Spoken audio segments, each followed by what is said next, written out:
大家好，欢迎回到我的频道，我是少爷兵。今天我要跟大家分享的影片是令云顶大马的股价暴跌的5大事件。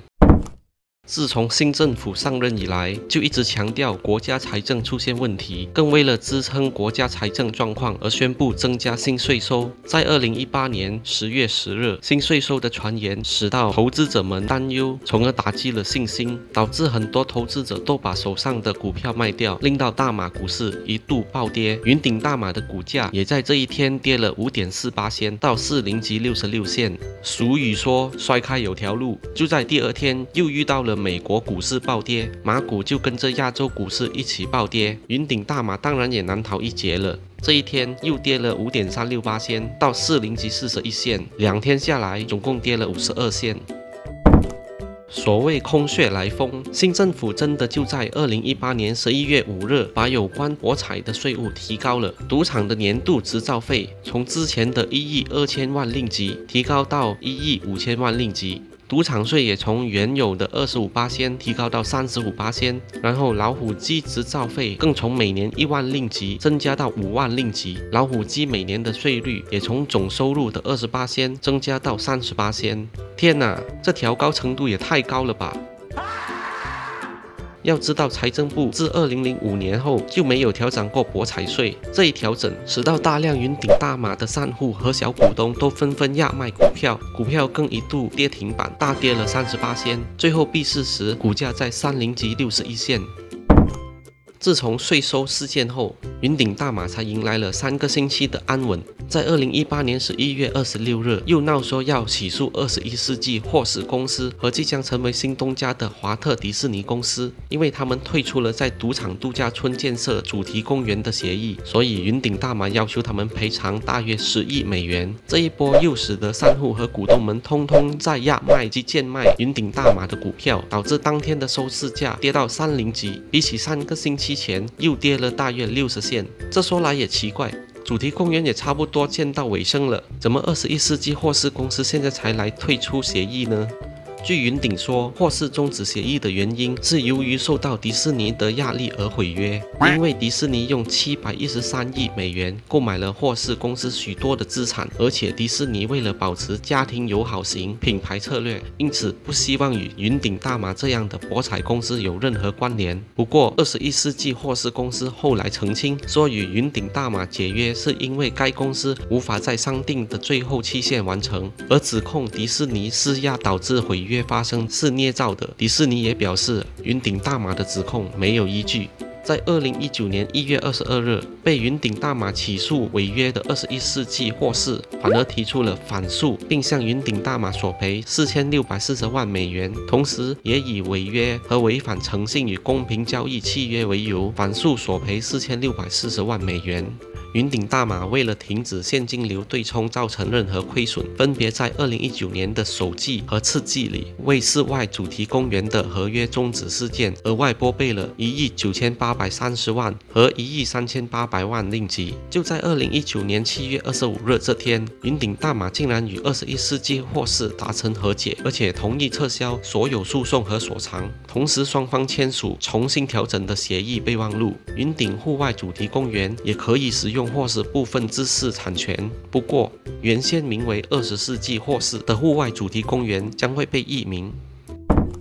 这件事起源于2015年9月18日，美国内政部发出决策记录，在印第安现有保护部落生活重组法令，以第2组别信托握有 Mashpee Wampanoag Tribe 保留地，使到 Mashpee Wampanoag Tribe 可以进行 First Light Resort and Casino 的兴建工程。First Light Resort and Casino 位于马萨诸塞州，又称麻省。云顶大马以投资期票形式投资2亿7400万美元，相等于每股20现与 Mashpee Wampanoag Tribe 资助他们兴建上述赌场，每年将获取12到18% 的利息。当赌场落实后，云顶大马将是管理商兼经营商，每年可以赚取6000万令吉的管理费。从2019年起，为期7年。上述赌场将会按阶段投入营运，一旦建成，有关赌场的建筑面积会达到15万平方尺，涵盖3000架老虎机、150张赌座以及40张扑克牌座。该度假村也将设有一家豪华酒店，配备水疗设施、一个大型游泳池和会议中心。此外，还有一座中档酒店，当中设有15000平方英尺的会议中心，以及一个可容纳200人的24小时营业餐厅。与此同时，它也新建一栋家庭旅馆，包括25000平方英尺的室内外水上乐园、零售购物广场和餐室。不过，同样来自马萨诸塞州的汤顿住户不满政府将位于该州的保留地转型为信托土地，用来兴建上述赌场，而且该赌场所需支付给政府的博彩税比较低。为此，汤顿住户上诉挑战早前在第2类审查记录即将保留地转为信托土地的决定。假如新的决策记录不利，云顶大马的投资将被取消，1亿500万令吉的利息收入也将化为乌有。但假如新的决策记录有利，估计云顶大马每年可赚取6000万令吉的管理费，为期7年。可是，在2016年7月28日，联邦地区法院法官杨威廉的判决对挑战决策记录的汤顿住户有利。基于这点 ，First Light 赌场度假村的建设工程宣告终止。Must Be One Bannock Tribe 为此向法院提出上诉，挑战是否可以在第1类别联邦认可1934年前部落下以信托方式持有 Must Be One Bannock Tribe 的保留土地。2017年6月29日 ，Must Be One Bannock Tribe 无预警撤回1934年印第安人重新组织法第1类审查工作的申请。这意味着该部落宣布放弃寻求从联邦政府手中获得兴建赌场度假村项目的权利。云顶大马在2018年6月底通过发行总值4亿2630万美元本票，资助该部落于马萨诸塞州兴建上述度假村。就在5个月后，也就是2018年第3季度，云顶大马却预计在不能收回投资金额的情况下，为投资美国 Must Be One Bannock Tribe 发行的代系票据一次性减值18亿3430万令吉。这也造成云顶大马股价一度徘徊在20级80线至30级之间。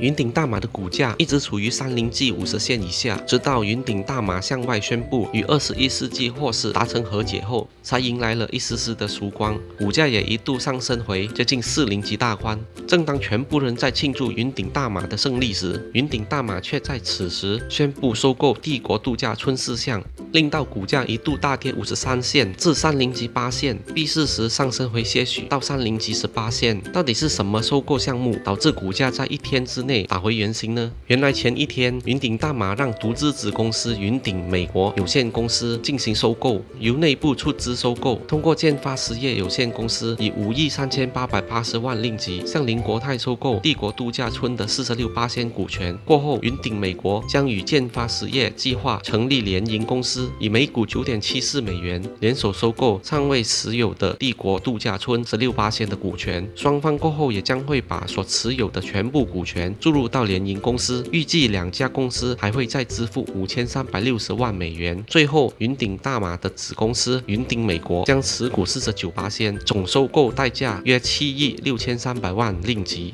帝国度假村成立于1993年，并在美国纳斯达克上市，拥有和经营 Resorts World Catskills， 在纽约拥有面积达1700英亩的度假村，332间房，1600台老虎机以及超过150张赌座。帝国度假村也经营着电子博彩机器和线上博彩，主要在纽约经营博彩业。建发实业是该公司的大股东。帝国度假中心目前由丹斯利林国泰掌控，持有该度假中心84%股权的建发实业则为林国泰家族所持有。帝国度假村在过去3年里录得2500万至4600万美元的亏损，而在2018年，帝国更是蒙亏了1亿3800万美元。主要原因是 Resorts World Catskills 开业所需的高额企业费用。2019年首季净亏按年扩大至3760万美元，和次季亏7370万美元。不过，新赌场通常需要至少2到3年才能实现利息、税务、拆旧与摊销前盈利的成长，而 Resorts World Catskills 在2018年2月份才开始营运，